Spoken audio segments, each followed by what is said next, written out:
था और नतीजा आपको दिखा। और मैं आज आपको बोल रहा हूं कि कुछ ही समय में आपको यही मीडिया वाले आपके चीफ मिनिस्टर को जेल जाते हुए दिखाएंगे। হিমন্ত বিশ্ব শৰ্মা আপুনি ক'ত সাহস পালে কোচ ৰাজবংশী মানুহখিনিক আপুনি নোটিশ দিবলৈ? আপুনি কোন হয়? 26ৰ নিৰ্বাচনত যদি মুখ্যমন্ত্ৰী হ'ব পাৰে মই এক হাত কাটি দিম।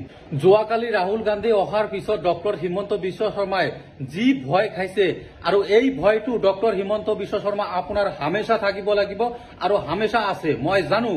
আৰু আপুনি কি ভাবিছে আমাৰ কোচ ৰাজবংশীকে ধৰি অসমত থকা 6টা জনগোষ্ঠীক যি আপুনি প্ৰতাৰণা কৰিছে জনজাতিকৰণৰ নামত এতিয়ালৈকে আমি ফিল্ডত নামা নাই।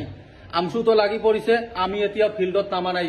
হুঁশিয়াৰ হৈ থাকক ডক্টৰ হিমন্ত বিশ্ব শৰ্মা, আপুনি টালি টোপোলা বান্ধি যোৱাৰ কাৰণে 26ত ৰেডি হৈ থাকক। আমি যেতিয়া ফিল্ডত নামিম আপোনাক ইয়াৰ পৰা আমি উচ্ছেদ কৰি খেদাই পঠাম আমি 100%। আমি দেখিবলৈ পাইছো ডক্টৰ হিমন্ত বিশ্ব শৰ্মা ডাঙৰীয়াৰ নেতৃত্বত অসমৰ বিজেপি ৰাজ্য চৰকাৰখনে মানে বাংলাদেশীক বহুৱাই আমাৰ খিলঞ্জীয়া মানুহক যেটো উচ্ছেদ কৰাৰ যেটো ৰণকৌশল মই দেখিবলৈ পাইছো। আমাৰ অসমৰ বিভিন্ন প্ৰান্তত থকা কোচ ৰাজবংশী ভাইসকলক মানে নোটিশ দি আছে। এটো কেনেকুৱা ভাই কথা?